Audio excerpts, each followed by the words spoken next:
Hello, everyone. Welcome to the IHA webinar. We'll get started in a couple minutes. As people start joining and we get closer to the hour, we will just hold on and then we will get started in just a minute or two.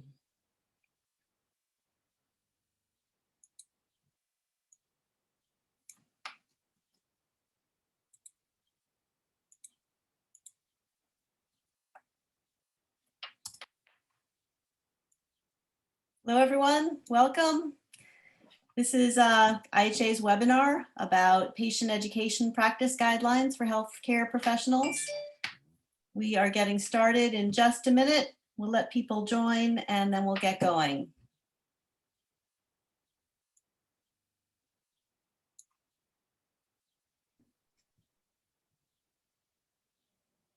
Okay. People still coming in a little bit. We're just going to wait about 30 more seconds, everyone, then we'll get going.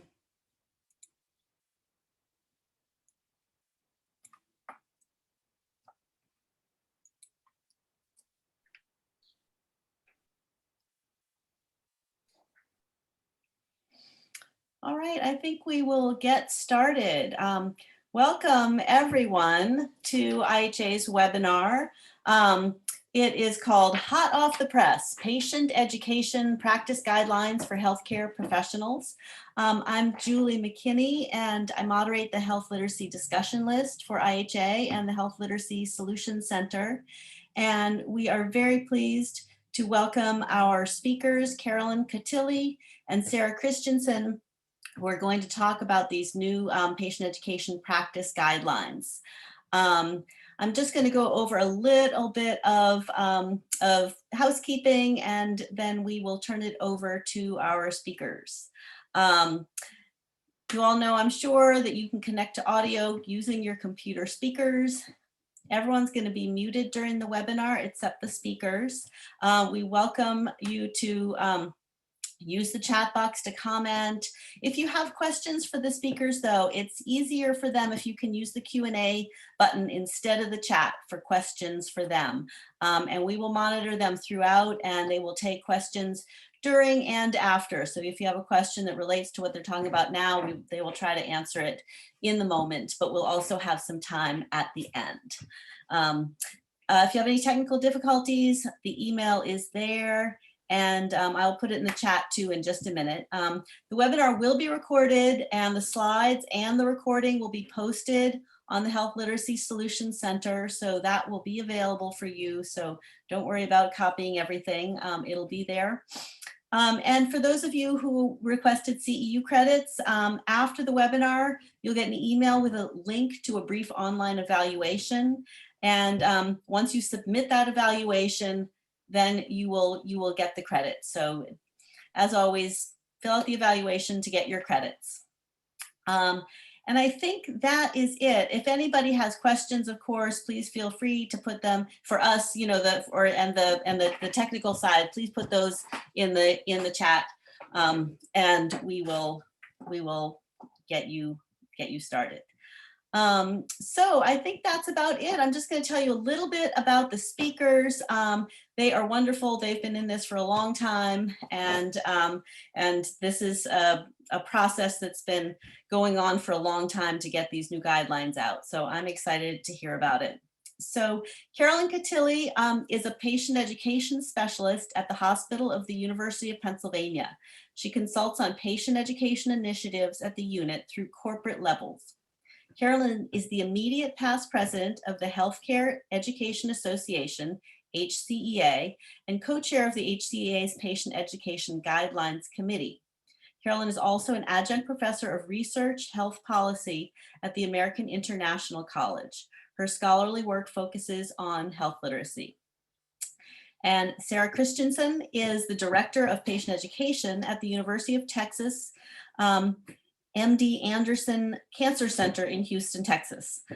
She oversees institution-wide patient education programming and communications and is an institutional member of MD Anderson's Patient and Family Advisory Program. Sarah's the co-chair for HCEA's Patient Education Guidelines Committee and serves on the board of directors for the National Cancer Patient Education Network. Carolyn and Sarah, we are so pleased to have you here and are looking forward to hearing your presentation. So I will pass it on to you. Thank you so much, Julie. Yes, thank you so much for inviting us, IHA, to present today. We're thrilled to be here, Sarah and I. So what happened? How did we go about developing the idea to make guidelines? There's tons of information out there. So what happened is actually the Healthcare Education Association, HCEA, is a multidisciplinary professional organization, mostly composed of people who focus on patient education and are committed to improving health outcomes through evidence-based education. We had just finished up doing a scope of practice. And we actually were looking at a certification certificate type of program. And we're like, you know what? We really need, even if we go that direction, we need curriculum for this. And as we looked at all the things that are available, and there's lots out there, which I'm going to talk about, we came to the conclusion there was nothing short, sweet, and to the point for frontline caregivers, frontline professional caregivers, healthcare. So that's how we came up with the idea. What did we already know? We knew about the SAM, the suitability assessment materials. We knew about the CDC website. We knew all the things that AHRQ was doing, the Agency for Healthcare Research and Quality. We knew about OSU's Teachback. So there's tons of things out there, but there was nothing without a cost associated with it that was free for frontline providers to look at and get basic, based on research, information on how to provide patient and family education. We are thrilled with the new definition of Healthy People 2030 for health literacy. Matter of fact, HCEA made comments on this and has suggested the direction that it went. So I think there were a lot of great minds across the country looking at this. But this becomes even more critical with the guidelines, because the guidelines are really meant for frontline caregivers, which are part of organizations. So we're not only looking just at personal health literacy anymore, we are now looking at organizational health literacy. And our hope is these guidelines are good for organizations to be able to use and institute so that their staff have the skills and knowledge that they need. So we're thrilled with this new definition. So now it's time to take a little bit of poll. We want to know, is your institution addressing the new definition of organizational health literacy? So let us know whether yes, we have a plan to progress, yes, we are beginning to discuss, or no, we are not discussing. So we get a pulse of what's going on with people across the country.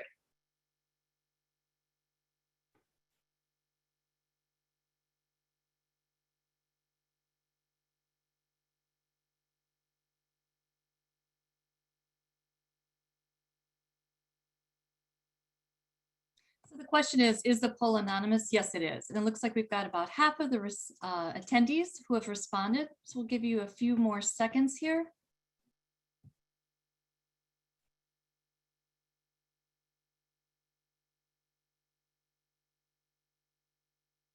Yeah, it looks like we've slowed down a little bit, 44 votes in. So we're evenly spread here. About a third are beginning to look at this, about are progressing with it, their plan. Third beginning to look at it, and a third, no, it's not quite up for discussion yet. So that's great. Okay, well, thank you for sharing your thoughts with us through the poll. That was wonderful. And at this point, I'm going to hand everything over to Sarah, who's going to tell you a little bit more about how we developed our guidelines. Thanks, Carolyn. And yes to the chat question, you will have access to our full slides after the presentation. All right, so next slide, please. Yes, Mario, we're still on the poll part and I can't advance the slides. So. Yeah, go ahead and close the poll slide. I mean, the poll window. Oh, there we go. Thank you. Okay, Sarah, take it away. All right, so I think we are still seeing the poll. Let me see if I can close that out. There we go. Okay, so HCA needed to put a plan into place. Now, how do we pull this together? So they put out a call to action and 27 people volunteered to assist in the effort to create these concise guidelines. We knew that the literature search would be enormous. So a grant was created and submitted and granted from the network of the National Library of Medicine's Mid-Atlantic region. And so we took our vision and shared it with the UPenn librarians and explained we really wanted to focus on the API process, looking at assessment, planning, implementation, and evaluation for patient education. And as thousands of citations began rolling in, we went with the motto of no citation would be left unread. Next slide. So frankly, the literature search was very challenging. The preliminary search was enormous, tens of thousands of results. So what we would do is spot check some of the citations and help refine what we were looking for with the librarian team. So there were a lot of email exchanges, a lot of discussions to refine the search and provide clarity on our intent in order to pull the most relevant articles. In the end, these were the final questions we ended up focusing on. So question 1, assessment, really looking at the techniques, and also what is the impact of the patient's literacy level. For planning, what are the elements of the teaching plan, including patient's literacy influence. Implementation, how do providers individualize the learning strategies? Again, looking at patient's literacy influence. And then lastly, evaluation. Next slide. Now, I know this is very small, but what we wanted to show here is that 9 different databases were searched, and then based on each question, the number of articles that might be addressing the questions as presented. Next slide. In the end, we had over 10,000 articles to review, which when we were looking at 30, 40, 60,000, it suddenly seemed, 10,000 seemed doable. We had them all imported into Mendeley, so the volunteer work group had a common platform to work from. And we just decided to sort them alphabetically by title, and reviewers were assigned to basically letters of the alphabet to read through the citations, abstracts, and titles. So really just did a preliminary search to see if the article was even pertinent to the API process for patient education. And any articles that we thought were non-relevant were moved to an archive file. We wanted to keep the integrity of the search, but we also needed to tighten up the data or the citations that we wanted to review more in depth. In the end, we winnowed it down to 354 citations for in-depth review and reading. Next slide. So now that we've got these articles, we thought, how do we capture information from them? So we created a Qualitrix form to capture all the pertinent aspects. It included who the reviewer was, the title of the material, a brief description, often taken right from the abstract, Melnick's level of evidence to indicate what sort of methodology was used, the API process, and what's important here is many articles included aspects of assessment, planning, implementation, evaluation. It wasn't limited to just one. So if it had a great section on planning and evaluation, they were both noted. We then had to explain why we chose those API topics, summarize the key findings, describe major strengths and weaknesses. And those 2 questions really were a great touchstone as we went back and were reviewing the documents. Like, this was good, but it was a really small population, or this was good, except, X, Y, or Z. We also wrote a brief statement of how it supported the guidelines, explaining our choice, and then any additional comments. And through this process, we ended up eliminating additional articles.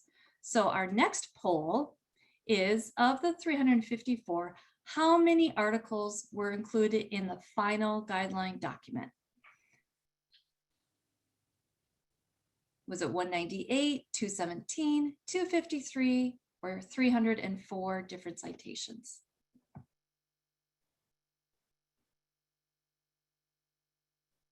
Got about half of the attendees.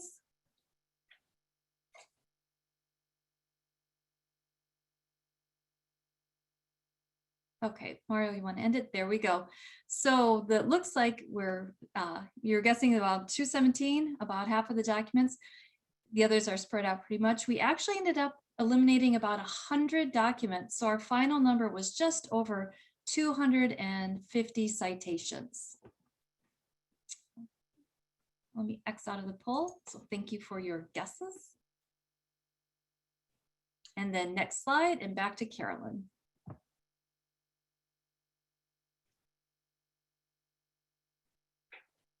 Hi, everybody. So how do we go about handling all this information? Which is a really good question because it did require a lot of thought and a lot of discussion about how to go about this.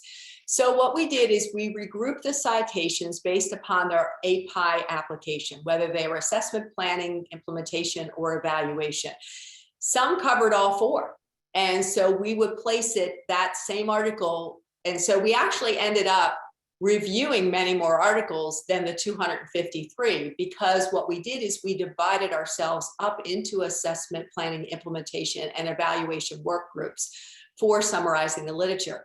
So those who encompassed many more of that projects showed up in each one of those. So for example, I was part of the planning and implementation team. Well, actually, I was really focused on the implementation team. So we had two reviewers for every article. The first reviewer entered strategy summary and methods that were used, like the overall strategy and the exact methods used. And we actually moved to a Qualtrics database to be able to do this. And so we went through that, and then the second reviewer would go ahead and review the first reviewer's findings and add any additional comments to it. So that was how we approached the initial reviewing of the articles and determining what was applicable in which API area. So then we're like, okay, we have all this data. Once it was put into Qualtrics, it was spit out onto Excel spreadsheets, and we're like, now what are we going to do? So what we did is we made on the Excel spreadsheets, we made different categories for the strategies that were used, whether it was a video or whether it was a handwritten document or whether it was coaching, a multitude of things. There must have been a choice of about 15 items. So with each article, it would be on the spreadsheet. We would have the strengths and weaknesses, all that information, all the comments, and then they would go down and make a mark with each strategy that was used. So then we would go back to all those sheets, take a look at all the different strategies, look and see, was there support for more types of similar strategies than others? Was there anything that was really unique that had great data with it? Something along that line. So what we did is we then determined the most common interventions that were effective for each API component. We decided, because we wanted this quick for the frontline caregiver to use, we put it into a table, which we're going to show you what the guidelines look like as we get towards the end of the presentation and we go through each one of the areas. But we put it in a table so that you could see exactly what the strategy was, then either an explanation or scripting or an example, and then the references that were used for that. And we also captured additional tools and resources in the appendices. So there were new things we had not known about, new models we had not known about that required more explanation. So they went into the appendices.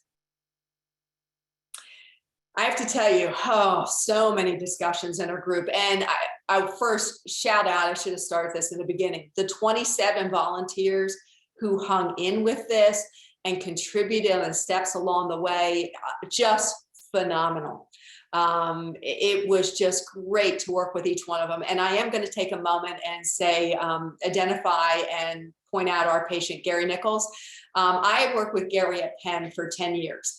And when we started this process, I said, Gary, are you into a big project? And he's kind of looking at me. I said, we've not done this before. What do you think? And he goes, sure, I'm always on for a great ride. And he was a great person to work with. And I just want you to know that he passed away about 3 months ago, suddenly. So we were not anticipating that, but I just a shout out to Gary Nichols for being the patient who was just the constant voice as we were doing this and reminded us every step of the way why we're here and why we're doing this and what we needed to focus on. So HCEA sent me to a conference in New York about writing guidelines. And actually the focus of that conference was including the patient voice. So that conference was a great background. So that's another part of the step too. I was sent to that conference to really understand how to write a guideline and got some good information and realized how important it was to have the patient voice there. So we really sat there going, could we be thorough and concise at the same time? What does that look like? And we would go back and forth on that. I'm going to talk about the feedback that we got, but our feedback kind of reflects the same struggle that we had. And then we saw overarching themes, part of it based upon the questions that we asked, what do we do with patient-centered? Almost every strategy has something patient-centered tied into it. What do we do with that? So we decided that we would just have a section for overarching themes, because otherwise it would be redundant. It would be in every section. So we're going to talk about the overarching themes. How do we communicate massive information in a concise way? What does that look like? How do we keep the terminology simple yet introduce new concepts? And what do we do with the references? I mean, that was just mind-boggling. And so we made decisions about how we handle the references for this project. So like I said, what we decided is to place the overarching themes in the introduction so that everybody knew what the overarching themes were. And then we identified basic steps for each API component. Then we provided specific strategies with examples. Then we provided appendices for strategies requiring more explanations. Then each strategy section had an accompanying table of reference. And in the end, we ended up with 7 sections, which is kind of expanded a little bit as we did some adjusting, but our basic part of this is 7 sections. So feedback. So you're going, okay, great. We looked at the articles, but did you get anybody feedback along the way? We did. Matter of fact, Julie was someone who provided us feedback along the way. So at one of our national meetings, we brought to them our initial very rough draft. Matter of fact, we were still reviewing literature at the time, but we thought we have a captive audience. It's our national meeting. And so over 100 participants gave us feedback, and it was using a qualitative approach. We basically showed them what we had so far and asked for their reaction, and that was it.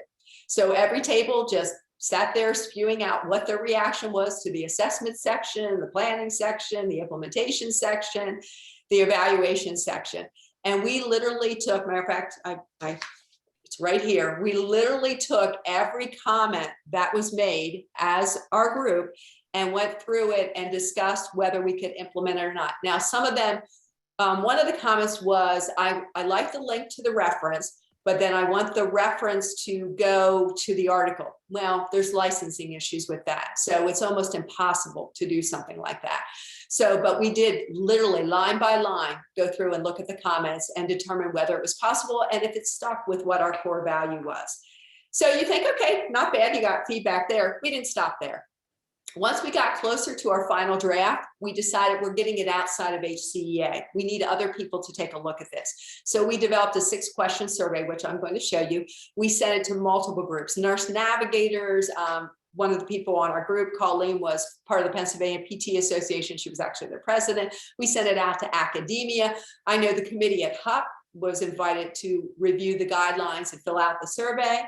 And so in the end, we ended up with 42 responses. All the data was reviewed. We literally went through all the data. By the way, that's the second half of this pile. Went through all the data, and we also went through every single comment. And we had a few people that gave us really detailed comments, which was very helpful. And when they did the survey, they ranked it on 1 to 5 scale. And here's what the questions were. Were unfamiliar words, concepts explained? Were important aspects or strategies of patient education included? Did we miss something? And you know what was interesting about the guidelines too, and it was kind of funny. People are like, well, write the guidelines and look for research to support it. I'm like, no, you can't do it that way. We have to see what the research says and then write the guidelines. So we want to make sure we hadn't missed anything major. Were the explanations, sample scripts helpful? Were the appendices useful? Did people think they could implement this in the guidelines? Did they think the guidelines could be implemented at their work? There's the opportunity for implementation demonstration related to this. COVID did make an impact there with us. Institutions have enough on their hands. So implementing this was not a high priority, but we are always open to that and having that opportunity. So that's kind of how we developed them along the way, and the input that we got and the thought that we put into it. And it was definitely a truly cognitive stressing process, but we had a great group.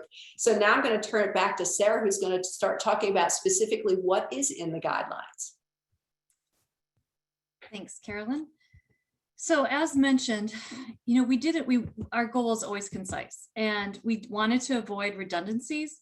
So we put all of the overarching evidence-based patient education elements into the introduction. We wanted to set the stage, put that up front, that, all of these components impact each of the API sections.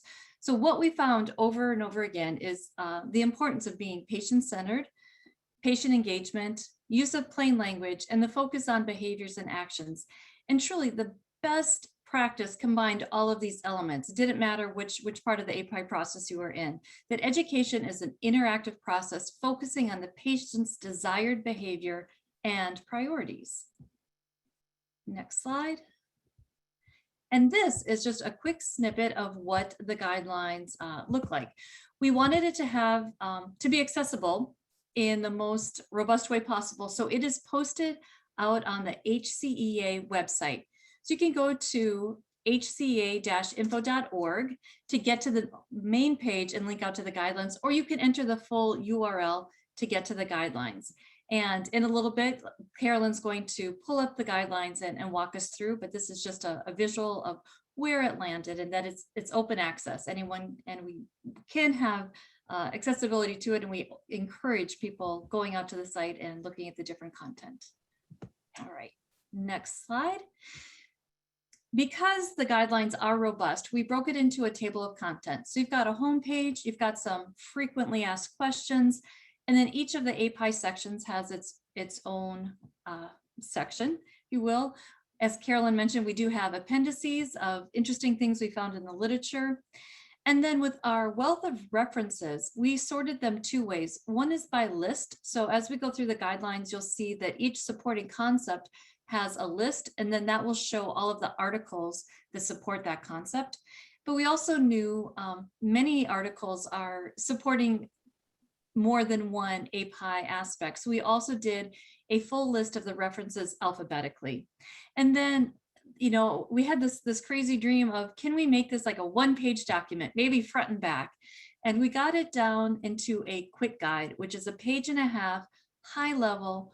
What are the patient education guidelines? So all of those resources are out on the HCA website. And we do have our final poll for you. So we've talked a lot about assessment, planning, implementation, and evaluation. Curious to hear from you, which part of API is the most important? Is it one of the APIs, or is it none? So we'll launch our survey.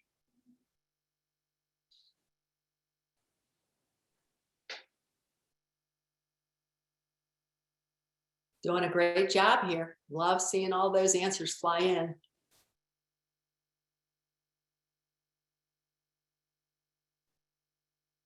Got about half of you have responded.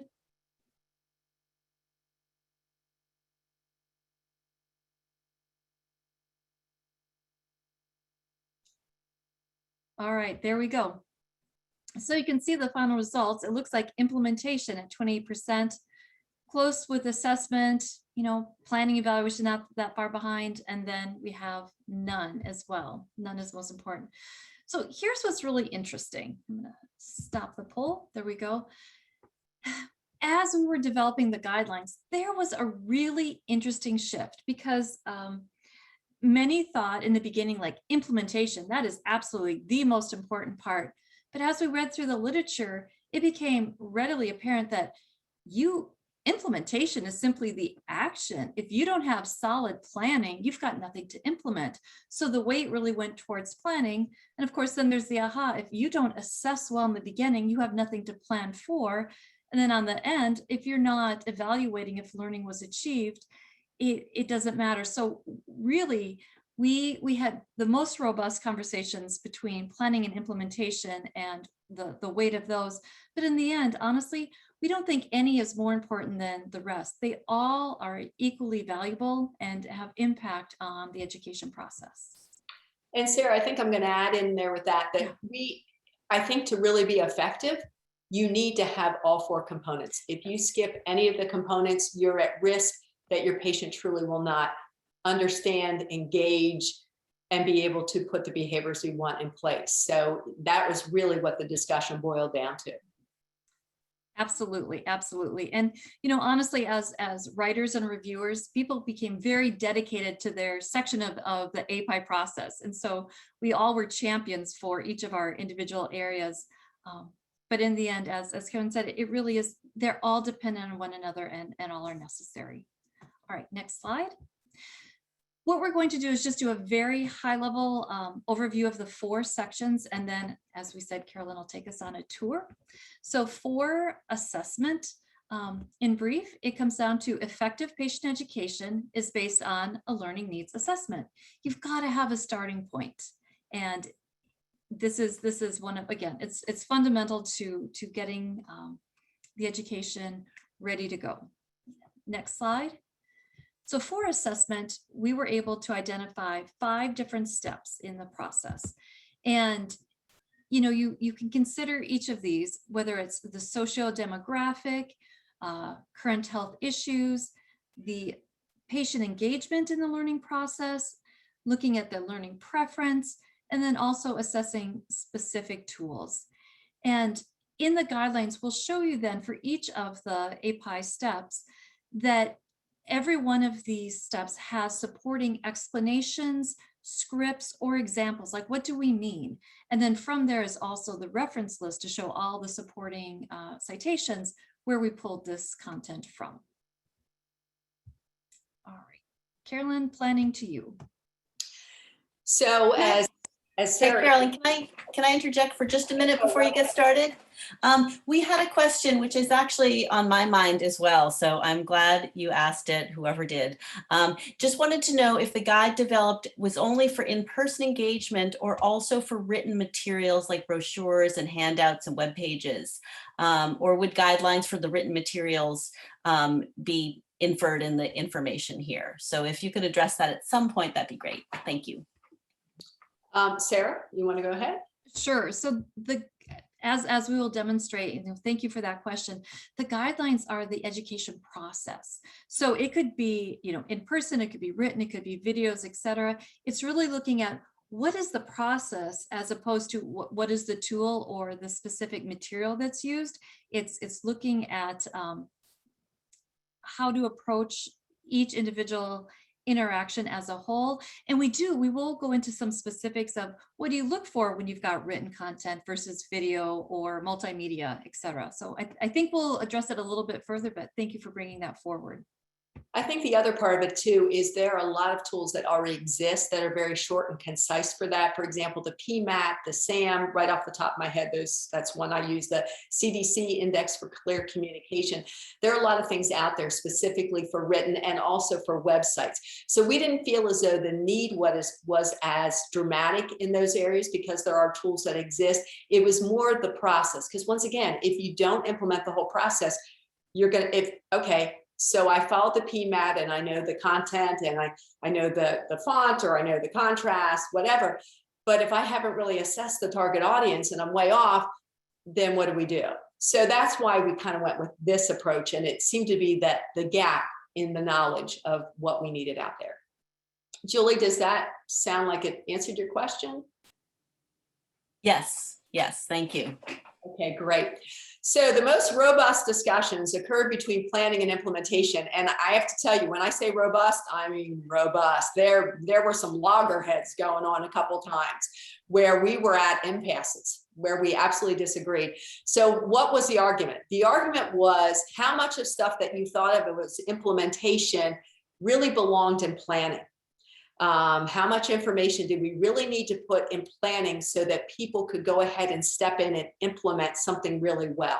So that's where the biggest bone of contention was between our committee members. So the planning stage is critical for successful patient ed. The healthcare professional and patient partner to develop an education plan. So that's the other part we're emphasizing. You partner with patients, Every step along the way of patient ed is partner and patient. That's why we had Gary sitting there with us all the time through this whole process. That poor man was on phone calls. Monday night at 8 p.m. is when we all talked to each other. And Gary was there, tried and true every time. His wife commented to me when I went to the viewing. She goes, yep, I can tell it's Monday night. Gary's hanging out on the phone with you guys. So, and the planning steps, we use all aspects of the patient assessment, okay, to plan and develop and determine mutual education goals. That's why this is so crucial.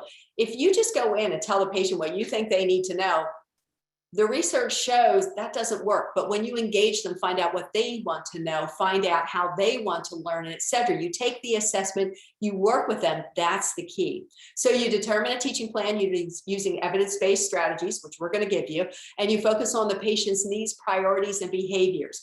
Now, there are clinical needs that you're going to want to express, but you need to incorporate the patients. Where are they coming from? What do they know? They have diabetes, newly diagnosed. Did their neighbor have diabetes for like 12 years and they've been giving them their insulin and taking care of them? You need to know where they are so you can effectively engage them. And then the last thing is identify educational resources. Once again, the written materials, the videos, they're truly the tools. They're delivering some of the education, but they're just the tools. It's the whole process. Implementation, I consider this the easy part. You just walk in and do it.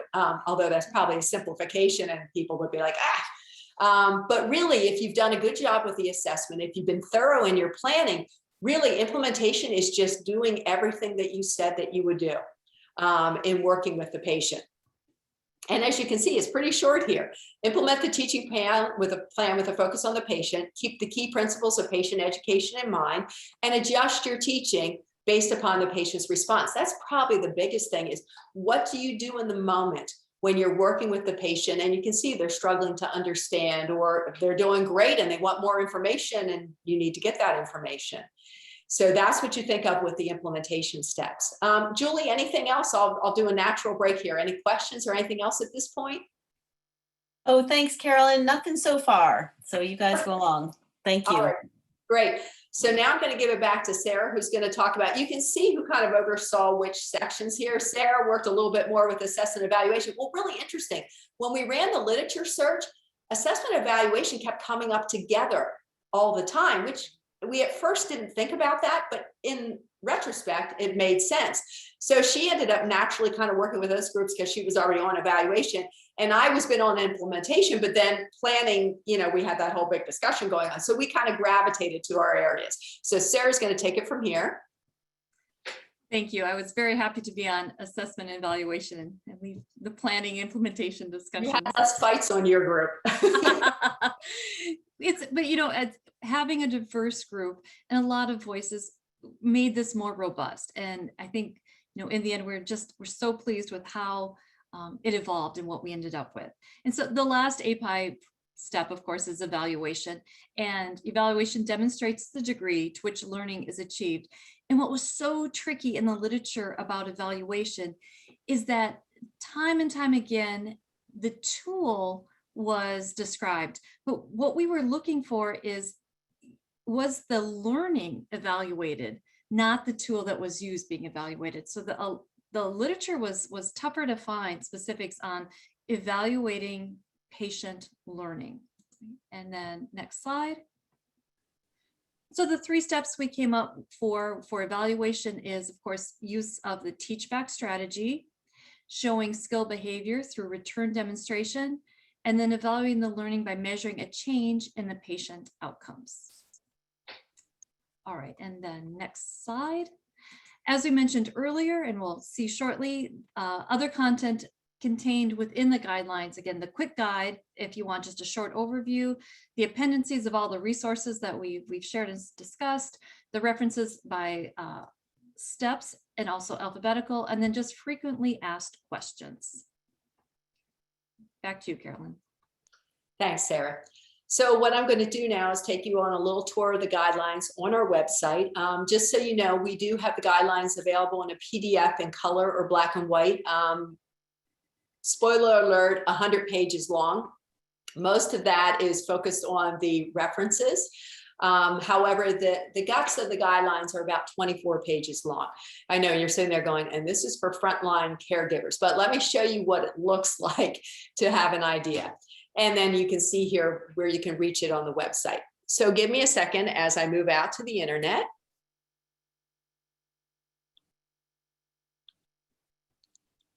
Oh, come on, help me here. There we go. And I'm looking at questions in chat, and I think we are all caught up. So if you want to go ahead with the demo, Carolyn. Okay, great. So as you get to our main page, which is aca.info.org, you will see that you have an opportunity to go to the guidelines here. You have an opportunity to go to the guidelines here, and you have an opportunity to go to the guidelines here. Obviously, we are trying to disseminate this information very diligently. And you kind of saw what this looked like in the beginning. So this is your main homepage, landing page, and it tells you what we went about and the definition of patient education that we actually chose. We chose a very broad definition of patient education because we wanted people to think about it as more than just learning about your diabetes. It is, you know, how do you get to a test? How do you follow through with an appointment? How do you navigate a health system? Because all that knowledge, those skills impact someone's health. And then we talk about the API process here, the assessment, planning, implementation, and evaluation that we feel is so key to the process. And then here are the overarching elements that Sarah talked about: patient-centered, patient engagement, plain language, and behaviors and actions. And the best is to combine all these elements in an interactive process, as Sarah has highlighted. And then you can click on each one of these and they will take you to the specific area. And here, as I mentioned before, the PDFs in black and white and also in color, depending upon what you have. And I just wanted to give credit here. We'll just quickly scroll through here, but you can see the number of people who were involved in this process from a wide background and a wide swath of the country that were involved in this process. So thank you to all of them who truly volunteered their time to do this. I'm going to do this in a little bit reverse order. In fact, that I'm going to go to the quick guide because I know you probably really want to see what this looks like. So the quick guide does talk about the 4 components. It does talk about the overarching goals. And then it goes into what are some of the quick steps that you would do with assessment, planning, implementation, and evaluation. Okay, so if you are looking for a quick guide to go to, there is the place to go. But now let's go look at assessment and see what we set up here. So you saw all of this before on our slides, but this is how we then set things up. For example, collect information. We give you suggestions here on scripting or wording or things to think about. And then the references are over here to the right-hand side. So the references that support everything on the left here, you just click on, and that takes you over to list 1, where you can see the references that were used for that part. So we'll go back to assessment. So we talk about collecting information. We talk about current status. You know, what are you most concerned about? What do you most, even ask up here, what do you fear most about your sickness? These are not questions that you hear people ask all the time, but are very pertinent for the patient to become engaged and tune in. Patient engagement, let's start talking about self-efficacy. How confident do they feel in being able to do what we've asked them to do? Learning preferences, once again, what are their learning preferences? Sometimes we can accommodate it, sometimes we can't. They may ask for a video for everything. We may not necessarily have that, but we look to see what we have to be able to support that.